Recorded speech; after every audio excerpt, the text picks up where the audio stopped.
Hello, hello, hello, everyone, and welcome back to Geek Vibes Nation. I'm your content manager, Tia, and it is officially, well, this year is officially the 25th anniversary of the release of Star Wars: The Phantom Menace.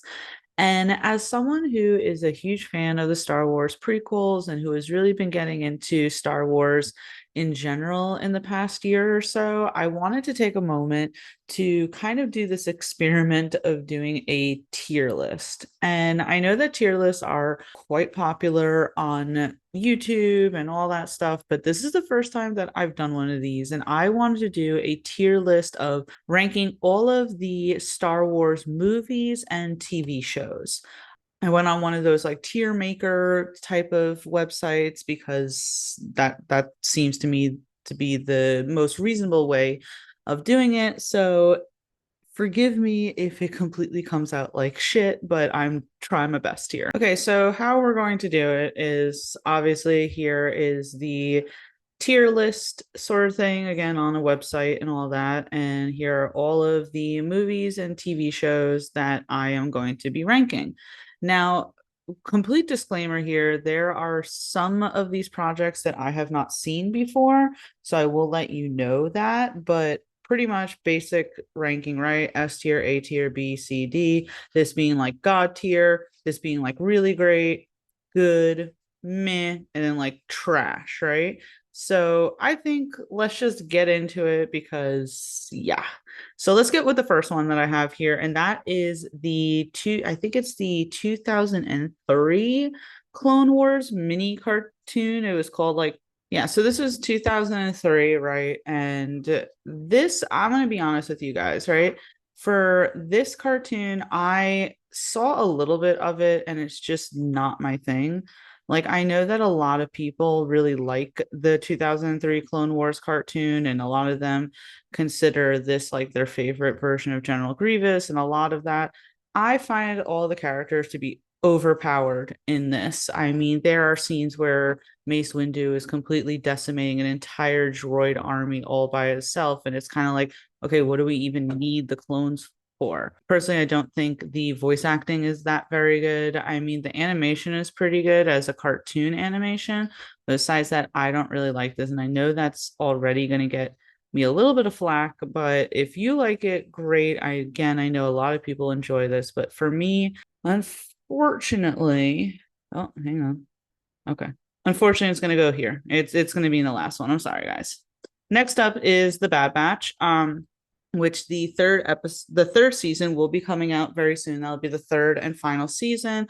I really wanted to like the Bad Batch because it's in the same art style as the 2007 Clone Wars cartoon. It takes place directly after the insurgence of the Empire and the fallout, and it shows you what happened to the clones and why stormtroopers weren't clones and all that. I mean, I like a lot of the concepts.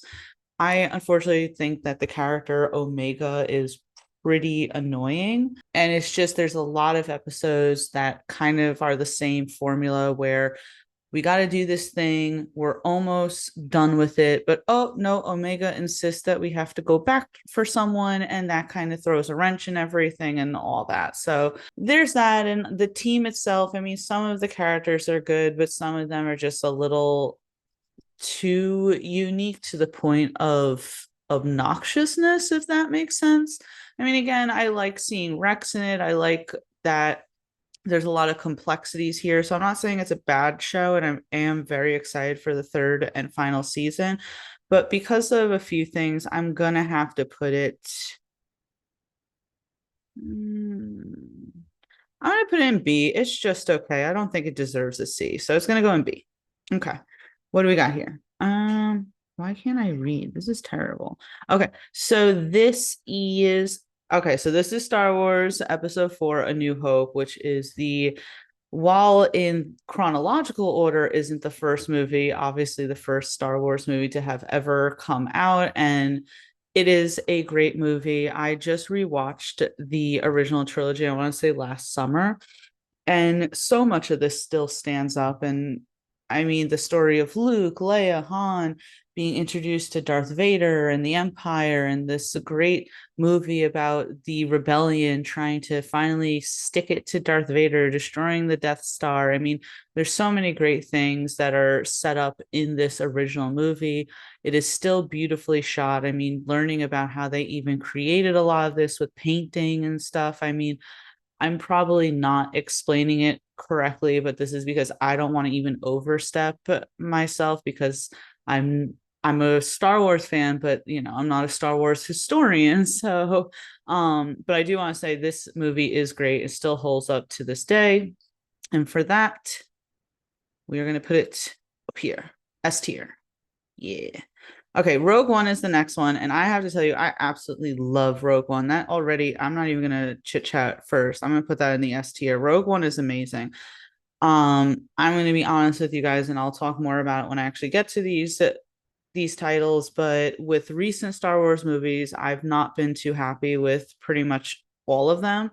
But then I saw Rogue One, and it completely blew me out of the water. I wondered to myself why all of the Star Wars movies didn't feel this way. I mean, the writing, the acting, the visuals, the story, everything about Rogue One is amazing. It's this beautiful little piece of story that wasn't really necessary, but added a nice additional layer to the Star Wars story and where we're at before we're in A New Hope. So Rogue One is great.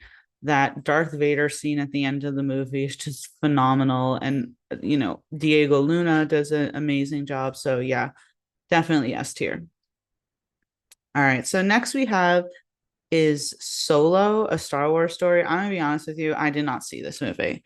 I really had no desire to see Solo. I didn't understand why we necessarily needed not Harrison, sorry, a Han Solo prequel story. And I didn't necessarily even agree with the casting, in my opinion, personally. The actor doesn't look like Harrison Ford, which you don't always need, but it just kind of took me out, especially. I've never seen the movie, but I've seen a lot of different clips and reviews of the movie, and obviously I should develop my own opinion on it. But it just everything from what I've seen tells me that I don't really want to watch this movie. I probably will at some point just because I believe that if you're going to criticize something, you should at least watch it. But for the meantime, because I haven't, it's going to go here. Okay. So the next one is the Clone Wars movie. This movie came out right before the 2007 series. And funny enough, I didn't even know that this existed prior to watching the Clone Wars series. I had watched all 7 seasons of the Clone Wars series. I had watched Rebels, and then this popped up, and I was like, "What is this?" And I didn't even realize it was the movie. It's good. It definitely, I think if I had watched this first, I wouldn't have been as eager to watch the actual cartoon. But when you go back, it's nice to at least have more content and then see like little Ahsoka. And it's a nice reminder that as beloved as Ahsoka is now, she was not a very loved character when she first came out. And I could see that in this movie where she's very young, she's a little annoying, honestly, and then the whole story of baby Jabba is a little like, why do we care? I will say I am currently listening to the audiobook version of this, and it's so much better, the audiobook version, because you get these little intricacies with Anakin and his character and how he feels about Ahsoka when he first meets her, and this kind of duality of I care about people and I don't want this kid hurt, but we are also in a war. And as Jedi, we need to learn about that while also feeling his anger as to why is there all this attention put on Jabba the Hutt's son and the care to get him safe when like me, who is supposedly the chosen one, no one could even bother to go back and free my mother, right? So the audiobook version or the book version in general of this is much better, but this is just okay. And I'm going to put this honestly here. I don't think it deserves any higher. Okay, so next we have God, we're getting I put these in here in like no particular order, it was just how I was saving the icons. So next is Star Wars The Last Jedi, otherwise known as Episode 8. Oh man, none of the I'm just gonna come out flat say none of the movies in the sequel series are good. I've done a few videos for Geek Vibes Nation where I talk about how these sequel series were just an absolute mess and a complete waste of the talent that they had there. So I'm not gonna go too much into it, but I absolutely hate these movies. But I will say from rewatching everything, and I'm not going to say that because The Last Jedi is terrible in all around, fucking terrible. I'm going to curse here. Fucking terrible. The only reason why I would put The Last Jedi higher than the other two is because they're really nice visuals, right? Like I think Rian Johnson did the worst job in The Last Jedi, and there's so much that is so detrimental to the Star Wars world, and just the way he had everyone acting was just so out of character. But visually it is a very nice movie, so for that, it's going here. All right. I swear, these like are really tiny, these icons. I cannot see properly. But the next one we have is episode 3, Revenge of the Sith. And I mean, do we need to say anything else? That obviously goes in the S tier. I mean, it's amazing, right? Seeing Anakin Skywalker dive fully into the dark side. I mean, listen, I will be honest with you. When you look back at the prequel era, and as much as I love it, there are so many signs that Anakin is not in the right mind. I have said numerous times that I feel like Anakin and Padme have absolutely no chemistry whatsoever. But Hayden Christensen did the best job ever in this movie, seeing his conflict with wanting to be a Jedi, wanting to do the right thing, but also wanting to save Padme and going deeper into the dark side. Palpatine's speech of the tragedy of Darth Plagueis the Wise was great. Obviously, this is the movie that introduces General Grievous, and as a huge General Grievous girly, I love that. Visually, it was beautiful. Order 66 was a just like tragically great scene that now that it's been even built upon further, it reads more, right? But I mean, the final battle scenes between Obi-Wan and Anakin are great. Just the emotions between the two of them. The lightsaber fights are fantastic. I could go on and on and on about this. This is a great movie. And again, the book, the Revenge of the Sith novelization just makes this in so much better. So yeah, S tier. All right, so let's go to the movie that we are celebrating the 25th anniversary for, and that is The Phantom Menace. Now, I will tell you, The Phantom Menace gets a lot of flack. And I agree with a lot of the flack. I mean, going back and rewatching it, the pod racing feels like complete waste of time. There's a lot that's going on because this is the first movie of the prequels. You have to set up a lot, but I remember watching this as a kid. I remember going to the theaters watching this as a kid. I do not think this movie is as bad as everyone makes it out to be. Liam Neeson does a phenomenal job as Qui-Gon Jinn. The battle between Obi-Wan and Darth Maul is amazing. All of that is great. It's a wonderful introduction into this world and these characters. And I'm going to say this right now, Jar Jar is not nearly as annoying as we all made him out to be. Yes, annoying, but not as bad nearly as we all thought when we were younger. So I like the Phantom Menace. I think it still holds up. So we're putting it here. All right. Next one we have Return of the Jedi. Obviously a great movie. So, boom, right there. I mean, the final battle between in the final battle between Luke and Darth Vader. Brilliant, everything about this. I will say, yeah, I'm gonna keep it there just because it is such an iconic movie. I will say that I'm not sure if it's in the original movie, but I think they went back at some point and like added some really terrible CGI because it was the 80s in it, and that kind of is strange. But besides that, I mean, I think it's a good movie all around. It definitely completes the original trilogy. It's a good movie. and it deserves to be in the S tier. Next is Star Wars Resistance. I'm gonna be honest with you, never watched it. I don't like the art style in it per se, right? Because you know what it reminds me of? And if you just watch my top 10 best Transformers shows, it reminds me of Robots in Disguise 2015. And I absolutely hate that animation style. So to me, this looks exactly like that. I don't like it. And also really anything that is kind of in the sequel trilogy, I'm just like, nah about. So it goes there. All right. Next is Ahsoka series. I mean, Ahsoka series was good, right? A lot of people disliked it. I think it was fine. Rosario Dawson did a great job in it.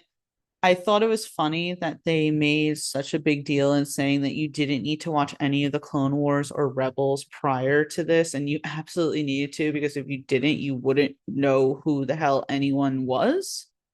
For the most part, I thought everyone was well cast except for Hera. I'm just sorry that actress, which I forget her name now. I think she's actually married to Ian McGregor. I just don't think she's a great actress, and I don't think she did a great job with Hera. But there were some really amazing visuals. Ray Stevenson did a phenomenal job, and it is really, truly sad that he has passed on in general, but also because he made an amazing character with a lot of depth, which it'll be nice if we get to see him again, but albeit it'll probably not probably it'll have to be with another actor. Visually this was nice. I mean, maybe it was just fan service, but I loved the episode where Ahsoka was in the world between worlds and was talking to Anakin. Seeing Hayden Christensen come back as Anakin Skywalker was great. Seeing live action Clone Wars stuff was awesome. It might have been fan service. I agree with that.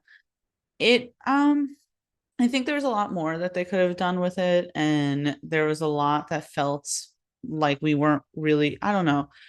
I think Rosario Dawson did a good job, but I also think at times she was a little bit too stiff. But I had to keep reminding myself that this is a live action actress, so it's never going to feel exactly like an animated person, especially since it wasn't the original voice actress, and also that this is an older Ahsoka. So I understood that, but I do think the actors that they got to play Sabine and Ezra were great.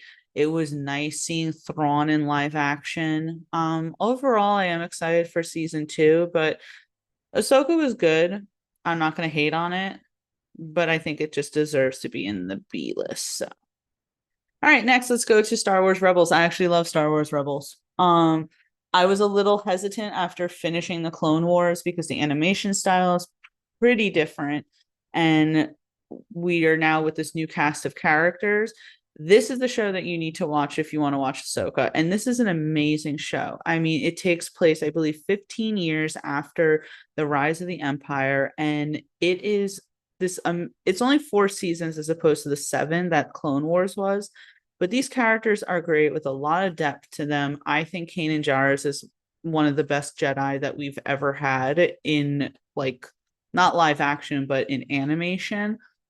He completely encapsulates everything that a Jedi should be. Seeing him go from this person who feels lost, doesn't quite feel like because he never completed his Jedi training, and then also feeling as if he's distrustful towards clones because of what he went through with Order 66, to unfortunately being blinded by Darth Maul, but then learning how to be a better person, training Ezra. I mean, I can go on and on. Kanan is like the best Jedi in my opinion, but all the characters are great. Ezra is an amazing character. Zeb is phenomenal.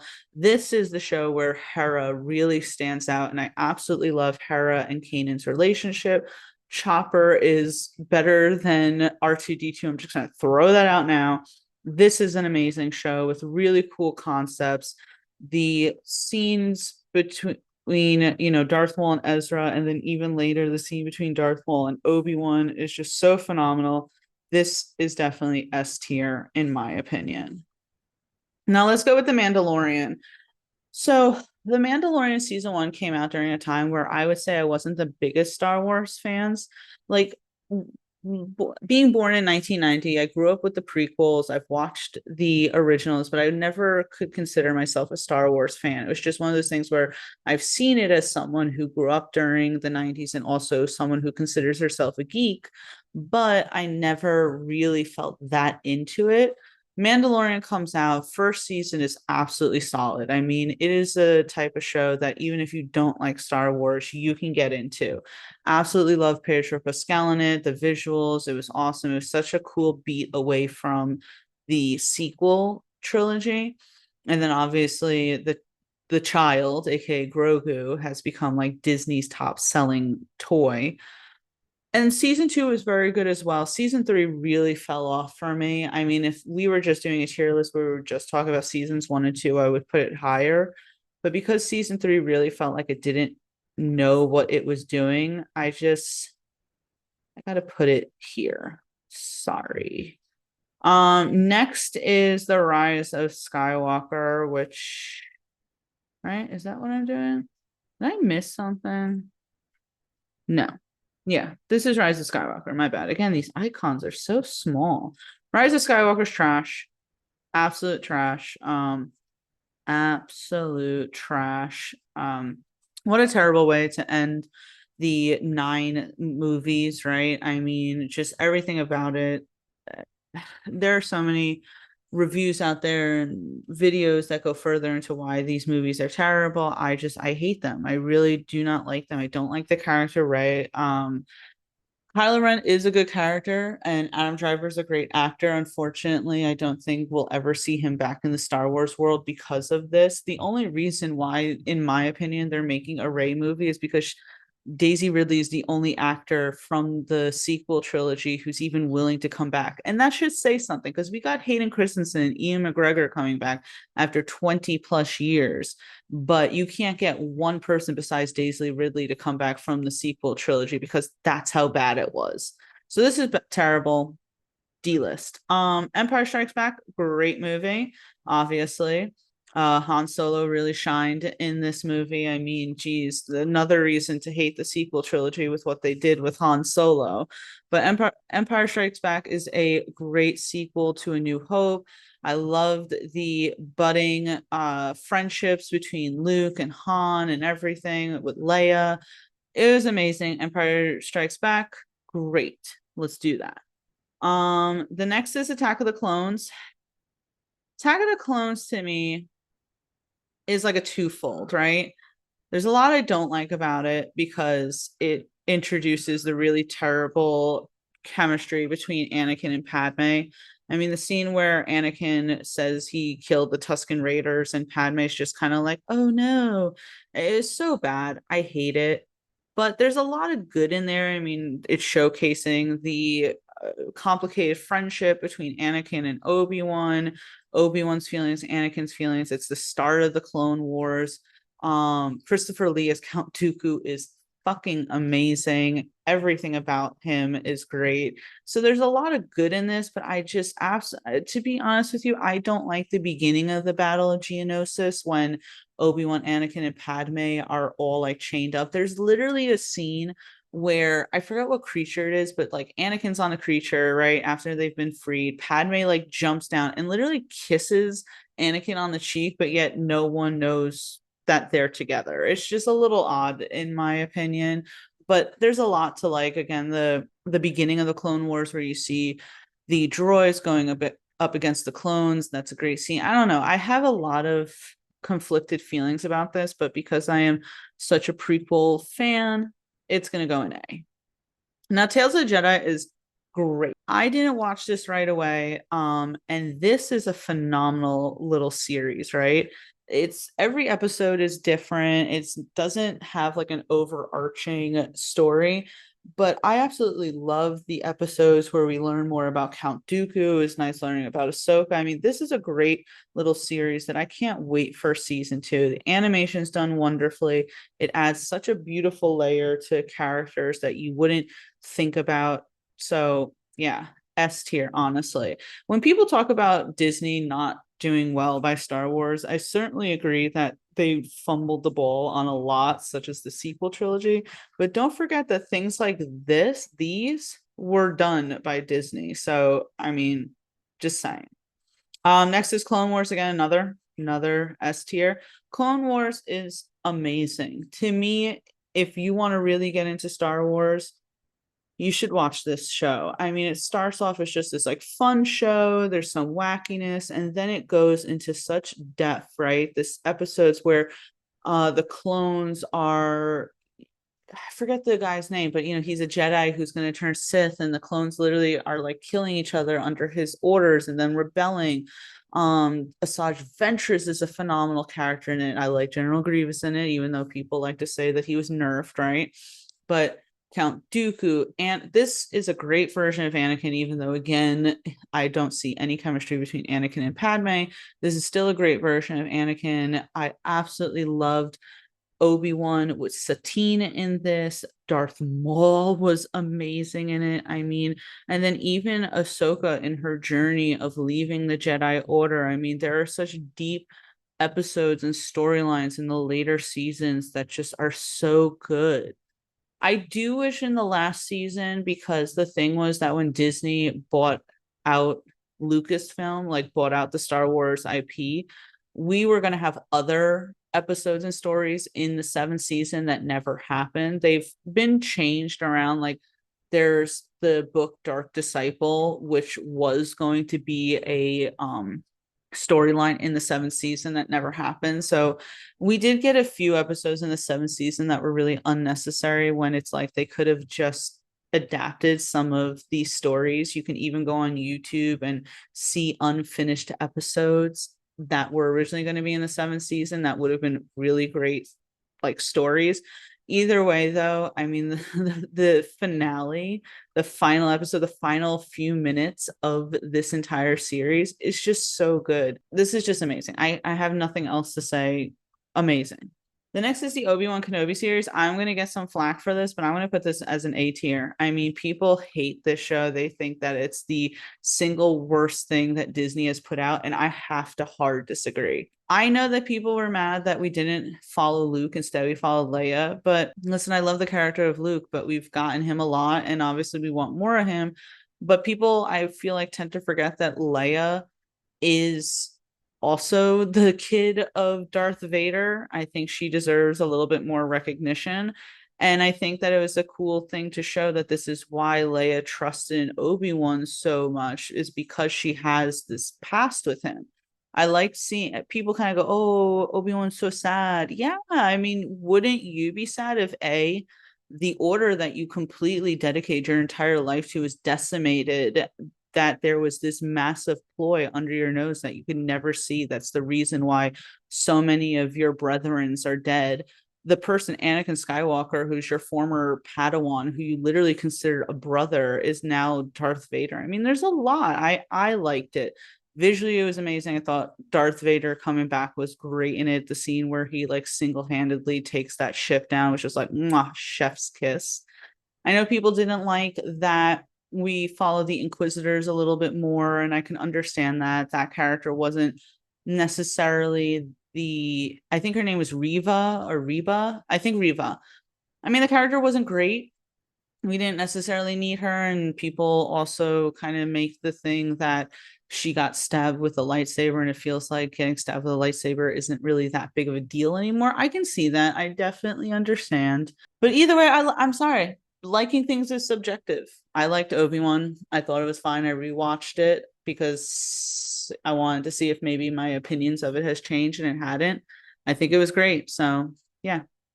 Book of Boba Fett, I'm going to be honest with you, didn't watch it. I heard that the only episodes that are worth watching are the episodes with the Mandalorian. I've seen enough clips to kind of have gotten caught up with season 3, which is sad because I liked Boba Fett in the Mandalorian. I thought it was good, and I was excited that he was going to get his own show. I never got around to watching it, and then the reviews were so bad that and then I don't know. There's so much. I guess maybe things were happening also in my life, but I just never got to Boba Fett. I don't know if I will, but I don't know. Yeah, so there you go. Visions is good. This is also kind of like Tales of the Jedi, where every episode stands on its own. And I like the difference in art style. I haven't watched all of the episodes, but the ones that I have are good, so it's gonna get a B. Um, Let me make sure that I'm doing here correctly. Okay, so this is The Force Awakens. That's obviously going to be trash. It is completely just a rehash of A New Hope. I hated what they did with Han Solo. I hated what they did with Leia. Rey's terrible, as I said. Um, yeah, I remember seeing it in the theaters. I went to theaters because it was a blockbuster movie, even though I wasn't the biggest Star Wars fan. And the whole time I'm watching it, I'm like, this feels exactly like A New Hope. And I think there's a difference between nostalgia and just retelling a story. I actually have an article on Geek Vibes Nation where I say that Jurassic World, the first one, is a perfect blend of a new story while touching upon nostalgia for original Jurassic Park fans, where The Force Awakens is just not. And the thing is that it had a lot of potential. I mean, Finn is a great character, and the idea of a stormtrooper defecting is great. But the whole idea that the New Republic is just so inept, and then the First Order, and there's so many questions. And then I honestly hated Kylo Ren's motivation, where he says, "Oh, I'm gonna keep up with what happened to you, grandfather," blah, blah, blah, whatever. And to me, I'm like, the whole point of Return of the Jedi was that Darth Vader realized that he was wrong and, did some good before he died. And so having Kylo Ren do this just felt like J.J. Abrams did not understand the story of Star Wars at all and just thought, oh, we need to have the cool, Sith character and everything. And I hated that. So for that, that goes in the D list.